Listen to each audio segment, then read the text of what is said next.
Hello dear students, आप लोगों का स्वागत है आपके इस पैरा चैनल पर जिसका नाम मजेदार इंस्टीट्यूट। तो आज की वीडियो में हम लोग कुछ स्ट्रेटेजिकल डिस्कशन करने वाले हैं, है ना। जनवरी में आपका एग्जाम है जेई मेन का। तो अगर आप 11वीं क्लास में उत्पात मचा के आ रहे हो या अगर आप अर्ली ड्रॉपर्स हो, ड्रॉप ले चुके हो, मतलब 2027 का जो है अटेम्प्ट आप टारगेट कर रहे हो, तो बिल्कुल सही वीडियो पे पहुंचे हो। कंप्लीट डिस्कशन करेंगे स्ट्रेटजी की, और ज्यादा इस पे बात करना नहीं है यार। साल भर क्या स्ट्रेटजी बनाते रहोगे, पढ़ाई वढ़ाई भी तो चालू करनी है ना। तो मैंने क्या कहते हैं क्लासेस लेनी चालू कर दी है। आप जो है चैनल पर देखेंगे ना, तो आपको लिक्विड सॉल्यूशंस के जो है लेक्चर मिल जाएंगे, क्योंकि जस्ट अभी अभी हमने बैच चालू किया है, ऑनलाइन हम लोग पढ़ रहे हैं। तो आप उसमें से जो है ना केमिस्ट्री एकदम बढ़िया से प्रिपरेशन कर सकते हो। ठीक है, क्वेश्चंस वगैरह भी आपको करा ही रहे हैं क्लास में, डाउट भी आप पूछ सकते हो, है ना। तो आप बिल्कुल जो है चैनल को एक बार विजिट करें। ठीक है, तो आज हम लोग वापस टॉपिक पे आते हैं। टॉपिक क्या है कि केमिस्ट्री की जो स्ट्रेटजी है वो जेई 2027 के लिए कैसी हो। मैं सीधे सीधे मान के चल रहा हूँ कि तुम लोग लगभग खत्म हो, है ना।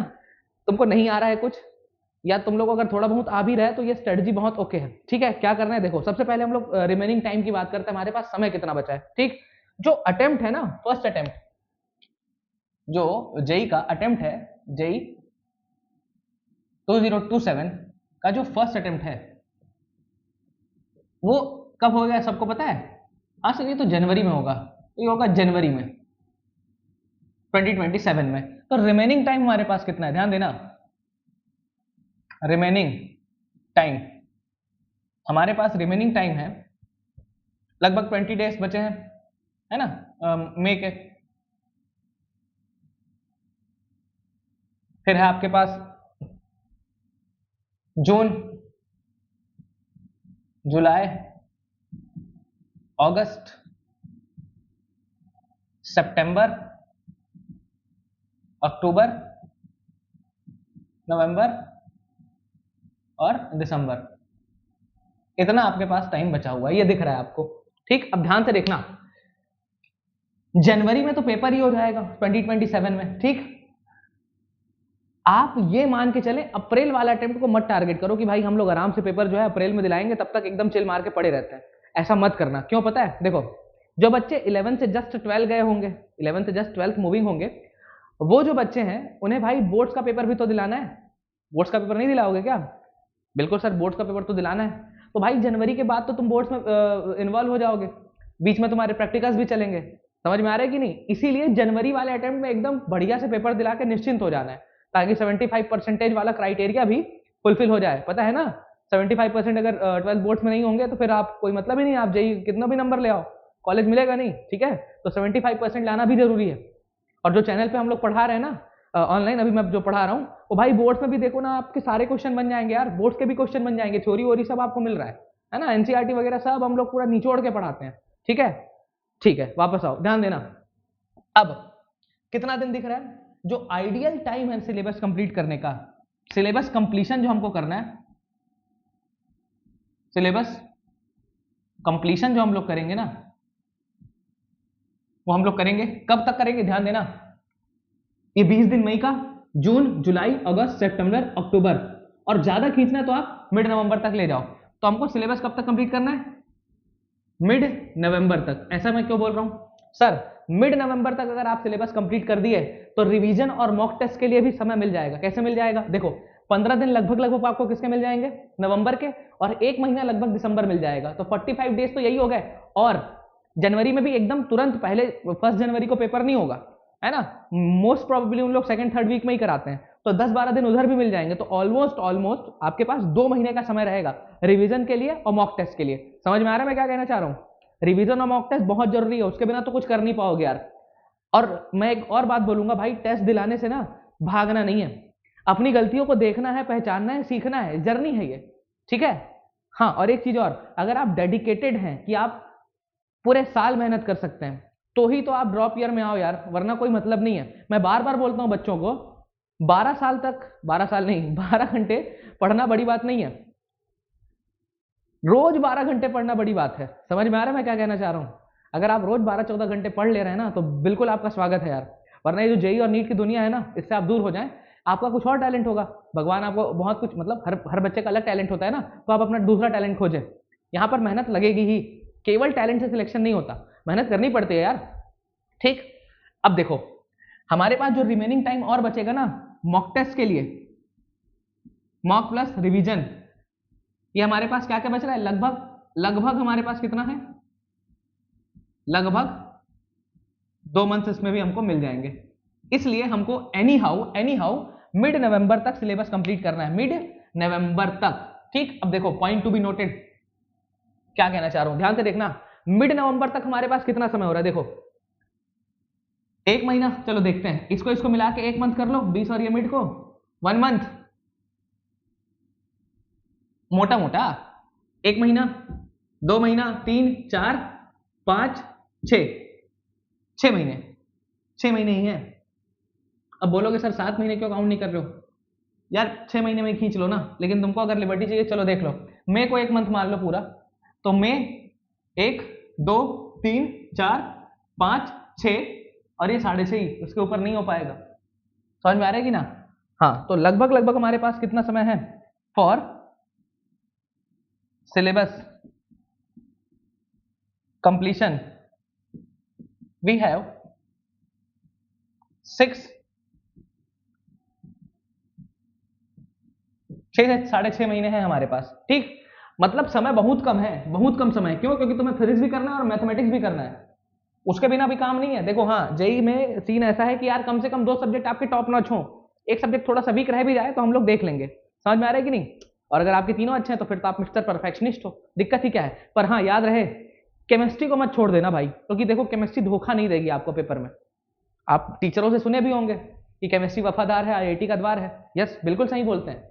केमिस्ट्री में ना क्वेश्चंस इजी होते हैं रिलेटिवली। ठीक, अब ध्यान देना, सिलेबस कंप्लीट करने के लिए हमारे पास 6 से 6.5 महीने हैं बस, और केमिस्ट्री में बहुत सारे चैप्टर हैं। अगर मैं जेई मेन की ही केमिस्ट्री को डिवाइड करूं ना, तो जेई मेन की बात करूं, एडवांस में भी और कुछ चैप्टर जो है वो एक्स्ट्रा है। ठीक है, तो जेई मेन में आपको 3 पार्ट में तो दिखती है केमिस्ट्री, फिजिकल, इनऑर्गेनिक और ऑर्गेनिक। अब अगर मैं केवल चैप्टर बाई चैप्टर की ही बात करूं तो भी बहुत कुछ है सेगमेंट। मैं 11th और 12th लिखता हूं, क्लास 11th में आपका क्या क्या कंटेंट था और क्लास 12th में, फिर उसके बाद हम लोग बात करेंगे कि हम लोग प्लान कैसे करेंगे, कि हम लोग पहले चैप्टर कौन सा करेंगे, फिर कौन सा करेंगे, है ना। मतलब अगर आप कहीं और से भी पढ़ रहे हो या आपके पास रिकॉर्डेड अवेलेबल है, जैसे बहुत सारे बच्चे ऑनलाइन प्लेटफॉर्म ज्वाइन कर लेते हैं ना, तो अगर आपके पास रिकॉर्डेड है आइटम, तो भी ये वाली स्ट्रेटजी आप फॉलो करो, बहुत बढ़िया रहेगा। तो सबसे पहले हम लोग बात करते हैं फिजिकल केमिस्ट्री की। ठीक है, फिजिकल के बाद इनऑर्गेनिक, ऑर्गेनिक देख लेंगे। ठीक है, तो फिजिकल केमिस्ट्री। ठीक, अब फिजिकल केमिस्ट्री अगर आपको करनी है तो फिजिकल केमिस्ट्री में तो एकदम सिंपल सा सीक्वेंस है। मैं जेई मेन की बात कर रहा हूं, एडवांस में चैप्टर एक्स्ट्रा होते हैं, है ना, याद रहे मेन की बस। क्योंकि देखो जेई मेन का पहले एक बार कंटेंट हो जाए, है ना। मतलब देखो अभी जैसे मान लो इसमें फिजिकल केमिस्ट्री में बहुत सारे ऐसे चैप्टर आएंगे, जैसे एग्जांपल के लिए एक चैप्टर होता है केमिकल काइनेटिक्स के बाद हम लोग पढ़ाते हैं रेडियो एक्टिविटी। ठीक है, अब वो मेंशन तो है नहीं, एनसीईआरटी में दिया नहीं है, पर सिर्फ एडवांस में आता है। ठीक है, उस तरह के चैप्टर, जैसे सरफेस केमिस्ट्री एक चैप्टर है, सॉलिड स्टेट एक चैप्टर है ना। ये सब चैप्टर जेई मेन में है नहीं, एडवांस में, तो अभी पढ़ के मतलब नहीं है। वो जो 4 महीने का समय मिलेगा ना जनवरी के बाद, उस समय इन चैप्टर्स को करना है। ठीक है, तो मैं बस वही चैप्टर लिख रहा हूं। देखो फिजिकल केमिस्ट्री आपको चालू ही करनी है मोल कॉन्सेप्ट। सबसे पहले मोल कॉन्सेप्ट, मोल के बिना कुछ नहीं करना है। सबसे पहले आप पढ़ेंगे मोल कॉन्सेप्ट। ठीक, मोल कॉन्सेप्ट के बाद मेरे को पता है कुछ बच्चों को तो अभी इलेक्ट्रोनेगेटिविटी भी नहीं पता होगी, तो इलेक्ट्रोनेगेटिविटी वगैरह भी तुमको नहीं आता, तो ऑक्सीडेशन स्टेट वगैरह कुछ खास निकाल नहीं पाओगे, मतलब रेडॉक्स नहीं कर सकते इसके बाद, तुम रेडॉक्स इसके बाद नहीं कर सकते।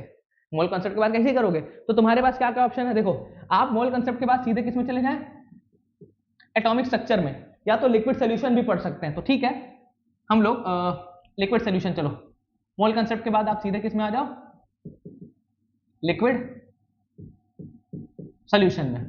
ठीक, पार्ट बाय पार्ट चलते हैं। पार्ट बाय पार्ट चले क्या, कि फिजिकल पूरा एक बार में लिख दूं? चलो ठीक है, फिजिकल पूरा एक बार में कर लेते हैं, फिर उसके बाद मैं तुम्हें बस बता देता हूं कि इसके बाद क्या पढ़ना है।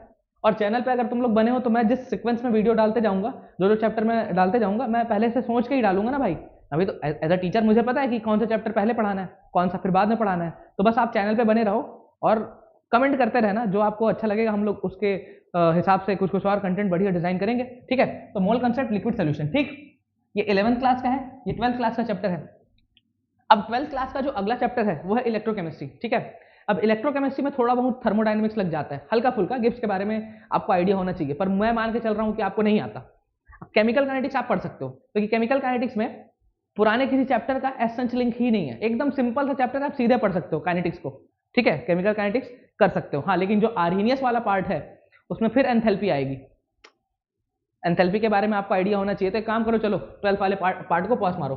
मोल कंसेप्ट हुआ, लिक्विड सोल्यूशन हुआ, आप आ जाओ एटॉमिक स्ट्रक्चर में, ठीक है, एटॉमिक स्ट्रक्चर में, ठीक। उसके बाद आप जो है चौथा चैप्टर आप इसमें उठाओगे, इसका क्या कहते हैं, 11th क्लास के उठाओ। देखो थर्ड चैप्टर तो केमिकल बॉन्डिंग है, मतलब सॉरी थर्ड चैप्टर आपका पीरियोडिक क्लासिफिकेशन है, चौथा चैप्टर केमिकल बॉन्डिंग है। आप आ जाओ इक्विलिब्रियम में, इक्विलिब्रियम में भाई दोनों आ जाएंगे ना, केमिकल प्लस आयोनिक। आयनिक बच्चे में रो देते हैं, इसमें रो देते हैं बच्चे आयनिक में, तो ध्यान रखना, जबरदस्त चैप्टर है। इसके बाद आ जाओ आप थर्मोडायनेमिक्स में, अद्भुत चैप्टर है थर्मो भी, थर्मोडायनेमिक्स, ठीक, थर्मोडायनेमिक्स। और इसमें थर्मोडायनेमिक्स का एक भाई भी है, थर्मोकेमिस्ट्री के नाम से जानते हैं जिसको, ठीक है, थर्मोकेमिस्ट्री साथ में पढ़ेंगे, सब पढ़ेंगे। अब ध्यान देना, अब ध्यान देना, क्या देखो एक और चैप्टर है रेडॉक्स, एक और चैप्टर है क्या, रेडॉक्स रिएक्शंस। अब जो रेडॉक्स रिएक्शंस हैं इसके लिए प्री रिक्विजिट लगेगा। प्री रिक्विजिट क्या है इसका, इसके लिए जो प्री रिक्विजिट है वो है आपको ऑक्सीडेशन नंबर निकालने आना चाहिए। मतलब मैं बात करूं तो पीरियोडिसिटी वाला चैप्टर प्लस बॉन्डिंग वाला चैप्टर, केमिकल बॉन्डिंग, जो है ये चैप्टर आप कर लो, उसके बाद इस पे जाना रेडॉक्स में। पीरियोडिसिटी और बॉन्डिंग पढ़ने के बाद किसमें जाना, रेडॉक्स में। क्यों पता है, क्योंकि रेडॉक्स में ना आपको परऑक्सी लिंकेजेस के बारे में भी पढ़ाते हैं। अब परऑक्सी लिंकेज पढ़ने के लिए आपको स्ट्रक्चर बनाने आना चाहिए, स्ट्रक्चर किसमें सिखाते हैं, केमिकल बॉन्डिंग में, ठीक है। तो रेडॉक्स रिएक्शन पढ़ने के पहले पीरियोडिसिटी और बॉन्डिंग आपको कर लेना है, ठीक, उसके बाद ही जाना रेडॉक्स में। अब 12th वाले पार्ट पे आ सकते हो आप, सीधे आप इलेक्ट्रॉन पहुंचो। 7वां चैप्टर कौन सा हो जाएगा, इलेक्ट्रो, ठीक। 8वां चैप्टर आप पहुंच जाओ काइनेटिक्स में, केमिकल काइनेटिक्स, बस, ठीक। ये सारे चैप्टर लगभग मैंने लिख दिए हैं, है ना, क्योंकि 12th में तो 3 ही चैप्टर हैं फिजिकल केमिस्ट्री के, बाकी तो 11th के हैं, इतने हैं। इसमें एडवांस में भी कुछ कुछ चैप्टर्स एक्स्ट्रा आएंगे, है ना। अभी के लिए तो जेई मेन की बात कर रहे हैं हम लोग, एडवांस की जो है अलग से वीडियो में बना दूंगा, तुम लोग कमेंट कर देना। इतना ही करना है, इसी सीक्वेंस में करना है। पहले क्या पढ़ना है, मोल कंसेप्ट, मोल कंसेप्ट के बाद आप सीधे किस में पहुंच जाएंगे, लिक्विड सोल्यूशन में। फिर उसके बाद एटॉमिक स्ट्रक्चर, है ना, बढ़िया चैप्टर है एकदम, फार्मूला बेस्ड चैप्टर है। इक्विलिब्रियम, केमिकल वाला पार्ट बहुत आसान है, आयनिक वाले पार्ट में फार्मूला बहुत सारे हो जाते हैं, तो आपको डेरिवेशन को भी ध्यान देना है, ठीक है, क्योंकि डेरिवेशन से आपको आइडिया लगेगा कि चीजें कैसे हो रही हैं। थर्मोडायनेमिक्स अगेन बहुत कमाल का चैप्टर है, बच्चे रोते इसलिए इसमें, देखो 2 चैप्टर जो है ना, अब आज भी कुछ जो अच्छी कोचिंग्स है ना, मतलब जो ब्रांड्स हैं, बड़ी कोचिंग्स है, वो आयनिक और थर्मो को 12th में पढ़ाते हैं। बहुत सारी कोचिंग में हमने देखा है कि आयनिक इक्विलिब्रियम और थर्मोडायनेमिक्स को उन लोग 12th में पढ़ाते हैं। क्यों ऐसा करते हैं, क्योंकि बच्चा थोड़ा मैच्योर हो जाता है 12वीं क्लास में, तो तुम लोग तो 12वीं में ही हो, ठीक। खैर ध्यान देना, रेडॉक्स रिएक्शन उसके बाद, फिर उसके बाद इलेक्ट्रो और फिर काइनेटिक्स, ये 12th वाला पार्ट है। अब मैं इसमें लिख देता हूँ कौन सा 11th कौन सा 12th। देखो ये 11th का है, ये 12th का है, ये 11th का है, ये भी 11th का है, ये भी 11th का है, रेडॉक्स भी 11th का है, इलेक्ट्रो 12th का है और काइनेटिक्स भी 12th का है, ठीक। इतनी हुई स्ट्रेटजी। अब आ जाते हैं हम लोग इनऑर्गेनिक केमिस्ट्री में। तो इनऑर्गेनिक केमिस्ट्री में तो ज्यादा चैप्टर है ही नहीं, जेई मेन में सिंपल सा है फंडा। उसके बाद ऑर्गेनिक के लिए पूरी बात करनी पड़ेगी, ऑर्गेनिक बहुत कमाल का होने वाला है, ठीक। अब ध्यान देना, इनऑर्गेनिक केमिस्ट्री, तो इनऑर्गेनिक में पहला चैप्टर आपके पास क्या आएगा, पहला चैप्टर सर मेरे पास जो है पीरियोडिसिटी, सबसे पहले यही पढ़ना है, पीरियोडिसिटी। फिर आपको पढ़ना है दूसरा चैप्टर केमिकल बॉन्डिंग, ठीक, केमिकल बॉन्डिंग। फिर उसके बाद आपको पढ़ना है थर्ड चैप्टर जो है 12th का, कोऑर्डिनेशन, कोऑर्डिनेशन कंपाउंड्स। और फिर जो है चौथा चैप्टर जो आपको पढ़ना है वो आपको पढ़ना है डी एंड एफ ब्लॉक, ठीक। फिर उसके बाद है salt analysis, salt analysis inorganic वाला, बस इतना ही है जेईई मेन में। कुछ ब्लॉक केमिस्ट्री का थोड़ा बहुत पार्ट है बट एज सच उसकी नीड नहीं है ना। केमिकल बॉन्डिंग में बहुत सारा पोर्शन कवर हो जाता है बट फिर भी उसको हम लोग मैं जो है वीडियो में पक्का पढ़ा दूंगा, ठीक है। मेटलर्जी वगैरह सब एडवांस में, जेईई मेन में ऐसा कुछ है नहीं। तो यही है, बहुत सिंपल सा है, जिसमें पीरियोडिसिटी 11th क्लास का है, केमिकल बॉन्डिंग 11th क्लास का है, और बाकी जो चैप्टर है वो 12th क्लास के हैं। सॉल्ट एनालिसिस वही 11th क्लास में तुमको सॉल्ट टेस्ट वगैरह नहीं कराते थे, 12th में भी करोगे अभी, तो उसके बारे में बात करना है। तो इसको तुम लोग एक बार जो है स्क्रीनशॉट वगैरह ले लो, है ना। मैं ऑर्गेनिक की बात करता हूँ। ऑर्गेनिक में भाई ऑर्गेनिक टाइम टेकिंग है, उसमें बहुत सारी चीजें आपको पढ़नी होती है, और ऑर्गेनिक पढ़ने का तरीका बहुत स्पेसिफिक होता है। आप देखो फिजिकल केमिस्ट्री में थोड़े बहुत ऊपर नीचे करोगे ना चैप्टर, दिक्कत नहीं होगी, लेकिन ऑर्गेनिक केमिस्ट्री में अगर मैं जो सीक्वेंस बता रहा हूँ उसको अगर थोड़ा बहुत ऊपर नीचे करोगे गड़बड़ा जाओगे। मतलब कोई भी चैप्टर आप मुंह उठा के नहीं पढ़ सकते, ऑर्गेनिक केमिस्ट्री में कोई भी चैप्टर मुंह उठा के नहीं पढ़ सकते, ठीक है। समझ में आ रहा है ना। तो इसको ऐसे 3 उंगली करो, स्क्रीनशॉट लो, और मैं फिर ऑर्गेनिक की बात करता हूँ। चलो यार, ऑर्गेनिक केमिस्ट्री देख लो, ये बहुत इंपॉर्टेंट है, ठीक है। ऑर्गेनिक का क्या सीक्वेंस होगा? सबसे पहले आपको स्टार्ट करना है बेसिक से, है ना। बेसिक, अब सबसे ज्यादा बेसिक क्या है? सबसे पहले आप पढ़ेंगे आईयूपीएसी, ठीक। सेकंड चैप्टर आप पढ़ेंगे आइसोमेरिज्म, फिर आप पढ़ेंगे third chapter GOC, general organic chemistry. कुछ लोग आइसोमेरिज्म को जो है जीओसी के बाद पढ़ाते हैं, तो ये स्विच करने में दिक्कत नहीं है ना। हो सकता है जीओसी कुछ लोग पहले पढ़ा दें, हो सकता है आइसोमेरिज्म, तो कोई दिक्कत नहीं है, ठीक। आईयूपीएसी, आइसोमेरिज्म, जीओसी, ये जो था ना, इसके बाद आपके पास एक आएगा हाइड्रोकार्बन्स, ठीक। पर हाइड्रोकार्बन पहले पढ़ने के पहले हम लोग एक और चैप्टर पढ़ते हैं। देखो जेई में जो है ना ऑर्गेनिक केमिस्ट्री हम लोग थोड़ा अलग ढंग से पढ़ाते हैं, तो उस सीक्वेंस में मैं लिख रहा हूँ, ठीक है। अब हम लोग पढ़ेंगे इसमें elementary reaction mechanism, reaction mechanism की बात करेंगे, है ना। मतलब रिएक्शन मैकेनिज्म में आपको दुनिया भर की रिएक्शंस मिलेंगी। सब्स्टिट्यूशन रिएक्शन है, एलिमिनेशन रिएक्शन है ना, एडिशन रिएक्शन है। तो इस तरह की रिएक्शंस कब होंगी, उनकी कंडीशंस क्या होगी, है ना, कौन सा कब फेवरेबल होगा, तो ये सब बात करने वाले हैं। बहुत ही इंपॉर्टेंट है ये वाला पार्ट, ठीक। उसके बाद यहाँ से आप उठा लोगे क्या, हाइड्रोकार्बन से। अच्छा, कुछ लोग जो है ना मैकेनिज्म में ही पूरी केमिस्ट्री पढ़ा देते हैं, मतलब रिएक्शन मैकेनिज्म पढ़ाते हुए पूरा ऑर्गेनिक केमिस्ट्री पढ़ाते हैं। पर क्योंकि तुम लोग 12th में हो, तुम्हें बोर्ड्स भी दिलाने है ना, और जो ड्रॉप ईयर वाले बच्चे हैं उनके पास भी टाइम कम रहेगा, है ना। तो हम लोग चैप्टर वाइज चलेंगे ताकि तुम्हें प्रीवियस ईयर क्वेश्चन बनाते बने। क्या है ना, पीवाईक्यू बनाते नहीं बनता। अब प्रीवियस ईयर क्वेश्चन की कोई भी बुक ले लो, तुमको उसमें चैप्टर वाइज दिखेगा सब, ठीक है। तो हम लोग ऐसा ट्राई करेंगे कि देखो बोर्ड्स तो कवर हो ही जाए, उसमें दिक्कत ही ना है। लेकिन जो हमारा प्रीवियस ईयर क्वेश्चन का जो भी हम लोग बुक लेने वाले हैं, चाहे आप एमटीजी लो, चाहे आप अरिहंत की लो, चाहे दिशा की लो, चैप्टर वाइज दिया है, इसीलिए ऑर्गेनिक भी हम लोग चैप्टर वाइज पढ़ने वाले हैं। सारा क्वेश्चन बन जाएगा, टेंशन नहीं लेना है, बस आप वीडियो पे बने रहो यार। एक बार मेरे को ऑर्गेनिक में पहुंचने तो दो, मेरा सबसे फेवरेट पार्ट है ऑर्गेनिक केमिस्ट्री, ठीक है। मेरा सबसे फेवरेट पार्ट है, आप ऑर्गेनिक में आने तो दो, ठीक। इसके बाद हम लोग आ जाएंगे हाइड्रोकार्बन्स में। अब हाइड्रोकार्बन्स अपने आप में बहुत बड़ा चैप्टर है। हाइड्रोकार्बन्स अपने आप में बहुत बड़ा चैप्टर है। कैसे? इसमें आपको 4 चीजें पढ़नी है। फिर पहले आप पढ़ोगे एल्केन्स, फिर आप पढ़ोगे इसमें एल्कीन्स, फिर आप पढ़ोगे एल्काइंस, फिर इसी में आप पढ़ोगे बेंजीन। ये 4 चैप्टर तो इसी में ही है। उसके बाद जो छठवां चैप्टर आएगा, ये 12th क्लास का पहला चैप्टर ऑर्गेनिक केमिस्ट्री का। कौन सा? Halo alkanes and halo arenes, halo alkanes and halo arenes, ठीक। बहुत प्यारा चैप्टर है, SN1 SN2 ही पढ़ना है बेसिकली इसमें। इसके बाद जो है आप तुरंत आ जाओ किसमें, सेकंड चैप्टर में। सेकंड चैप्टर मतलब 12th का सेकंड चैप्टर, 7वां चैप्टर। ये जो चैप्टर है ये है alcohol phenol ether, alcohol phenols and ether, ठीक। 8वां चैप्टर आपके पास आ जाएगा एल्डिहाइड,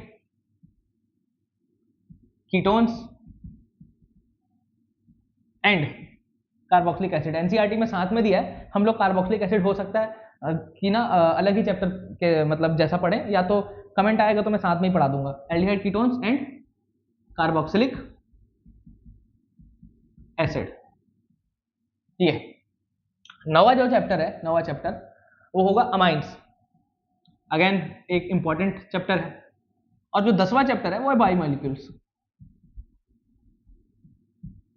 बायोमोलिक्यूल्स। अब इसमें बहुत सारी चीजें याद करने वाली हैं, ये जो चैप्टर है थोड़ा सा सरदर्दी वाला है, याद करना पड़ता है ना यार, अब जई वाले बच्चे हम लोग को याद करना खैर। उसके बाद इसमें आएगा एक चैप्टर और, क्या, practical organic chemistry, POC. Practical organic chemistry बहुत ही इंपॉर्टेंट है, और साथ ही साथ हमें एक चीज और पढ़ना है पीओसी के साथ, पता है कौन सा चैप्टर? प्योरिफिकेशन। अब ये एनसीईआरटी में बहुत पहले दिया रहता है, बहुत पहले मतलब जो ये वाला जो दिया है ना, मतलब तुम लोग एनसीईआरटी 11th क्लास की देखोगे तो उसमें लिखा हुआ है some basic concepts of organic chemistry करके एक चैप्टर है 11th क्लास में, उसमें ये सब दिया रहता है प्योरिफिकेशन। लेकिन प्योरिफिकेशन हम लोग एकदम एंड में पढ़ेंगे ताकि हमें सारी चीजें पता हो। अब ये जो प्रैक्टिकल ऑर्गेनिक केमिस्ट्री है ये भी हम लोग क्यों आखिरी में पढ़ रहे हैं? क्योंकि देखो आपको ऑर्गेनिक कंपाउंड्स के टेस्ट वगैरह पढ़ने हैं, तो ऑर्गेनिक कंपाउंड के मोस्ट ऑफ द टेस्ट आप इन चैप्टर्स में पढ़ चुके होंगे, बस वो एक साथ यहाँ कंपाइल हो जाएगा, ठीक है।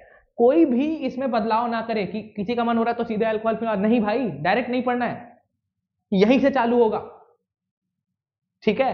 और आप अगले चैप्टर में तभी पढ़ना जब पहले वाला आता हो। मैं बार बार बोल रहा हूं, थोड़ा सा समय लगेगा, लेकिन और कोई ऑप्शन नहीं है, टाइम लगेगा यार, है ना। तो यही हमारे पास जो है ऑप्शन। अब ये स्ट्रेटजी है, इसको इतना जल्दी जल्दी कैसे कवर करना है? देखो हम दोनों को मेहनत करना पड़ेगा, हम दोनों को मेहनत करना पड़ेगा। कैसे मेहनत करना पड़ेगा? सर आप जो है हम लोग को टॉप नॉच कंटेंट दो, हम लोग जो है आप जो भी होमवर्क बोलोगे हम लोग करके आएंगे, ठीक? हाँ सर इतना तो कर लेंगे। तो देखो फंडा इतना ही है कि मैं यहाँ पढ़ा दूंगा, मैं तुम्हें होमवर्क भी बताते जाऊंगा भाई कि प्रीवियस ईयर कौन कौन सा टॉपिक बनाना है, कौन कौन सी किताबें, हाँ किताबों से याद है किताबों पे वापस आते हैं, ठीक है। तो चलो इसको भी आप कर लो। करना क्या है यार, यहीं लिख देता हूँ ना, बुक्स। देखो मैं बार बार बोलता हूँ बुक्स के लिए, जो बुक्स है, बुक्स देखो पीडीएफ आपको मिल जाएगी, आप चाहो तो ऑनलाइन पीडीएफ भी निकाल सकते हो। तो बुक्स में केवल एक ही बुक रिकमेंड करूंगा, क्योंकि देखो ज्यादा समय होता नहीं है। अगर हम लोग प्रीवियस ईयर क्वेश्चन भी बना लिए ना भाई, बहुत क्वेश्चन है यार पीवाईक्यू में, 6500 से ऊपर क्वेश्चन है। देखो मैं तुम्हें दिखाता भी हूँ मेरी बुक जो है पीवाईक्यू की, जिससे मैं क्वेश्चन तुम्हें करवाता हूँ। देखो ये दिख रहा है क्या फोकस इसमें? शायद पता नहीं आ रहा होगा कि नहीं। देखो 6500 प्लस क्वेश्चन है, समझ में आ रहा है? और ये अभी वाला एडिशन आप लोगे ना तो इसमें अभी वाला जो जेईई मेन का पेपर है वो भी जुड़ के आएगा, ठीक है।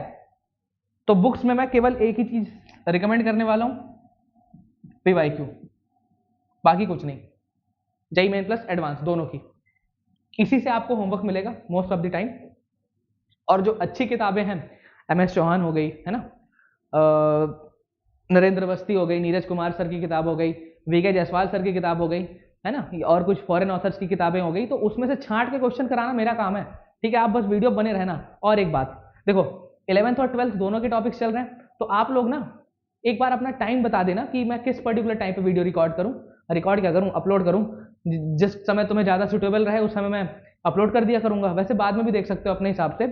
हाँ अभी प्लान ये है कि दो चीज़ें एक साथ करें क्या, दो चीज़ें मतलब दो टॉपिक एक साथ करें क्या। जैसे मान लो अभी मैं लिक्विड सोल्यूशन पढ़ा रहा हूँ, ठीक है, तो मैं side by side mole concept भी पढ़ा दूं, ऐसा कुछ करना है क्या? अगर मतलब देखो किया जा सकता है, समय कम है हमारे पास तो हमको ऐसा करना पड़ेगा। तो यार अगर आप कंफर्टेबल हो गए कि एक दिन में 2 लेक्चर कर लें तो भी बोलना, और कर भी सकते हो। पता है क्यों? क्योंकि देखो 45 मिनट्स 50 मिनट से ऊपर जो है मैं लेक्चर डालता नहीं हूँ, तो 2 लेक्चर भी करोगे तो आपके पास 1.5 घंटे 2 घंटे ही तो हुए, है ना, तो कर सकते हो। और बाकी फिजिक्स और मैथ्स के लिए यार आपके जो फिजिक्स और मैथ्स के एजुकेटर हैं जिससे भी आप पढ़ रहे हैं वो बेहतर बता पाएंगे। बस मैं इतना बता सकता हूँ कि उन सब्जेक्ट में भी प्रीवियस ईयर बहुत ज़्यादा जरूरी है, चाहे फिजिक्स हो चाहे मैथमेटिक्स हो। अब आपको किसी भी प्रकार का डाउट होगा तो आप कमेंट में पूछ लेना, मैं पक्का रिप्लाई करूंगा। स्ट्रेटजी यही है, चैप्टर का सीक्वेंस भी ऐसा ही रहेगा, ठीक?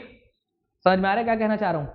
अब समय 6 ही महीने का बचा है, और कितने चैप्टर लिख लिए थे हम लोग, याद करो।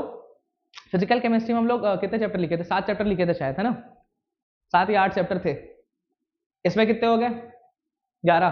तो मान लो चलो राउंड फिगर में 20 चैप्टर ये हो गए, और जो तुम्हारे क्या नाम है इनऑर्गेनिक केमिस्ट्री में 5-6 चैप्टर उसमें भी थे, तो 25-26 चैप्टर के अराउंड हमारे पास हैं, और हमारे पास दिन है 180, 6 महीने मान के चल रहे हो। अगर मैं लेक्चर वाइज काउंट करूँ ना तो भी देखो कितना कितना समय लग जाएगा। एक मैं मोटा मोटा आइडिया बताता हूँ कितना कितना टाइम लगता है। IUPAC हम लोग 7-8 लेक्चर में, एकदम डिटेलिंग में करना नहीं है क्योंकि जितना हमारे काम का उतना ही करेंगे। आइसोमेरिज्म अगर कभी पढ़े तो ये मैक्स टू मैक्स हमारे 10 लेक्चर खाएगा। GOC वही 12 लेक्चर प्लस भी हो सकता है, 1-2 लेक्चर ऊपर नीचे कर लेना। रिएक्शन मैकेनिज्म भी 10-12 लेक्चर मान लो, 10 से 12 लेक्चर के आसपास। अब ये हाइड्रोकार्बन अकेले 15 लेक्चर खाएगा, बड़ा चैप्टर है भाई। हेलो एल्केन हेलोइंस, ये छोटा टॉपिक है, ज्यादा टाइम नहीं लगेगा, 6 से 7 लेक्चर। ठीक। एल्कोहल फिनॉल ईथर, ये भी एकदम ज्यादा बड़ा चैप्टर नहीं है, 7 से 8 लेक्चर।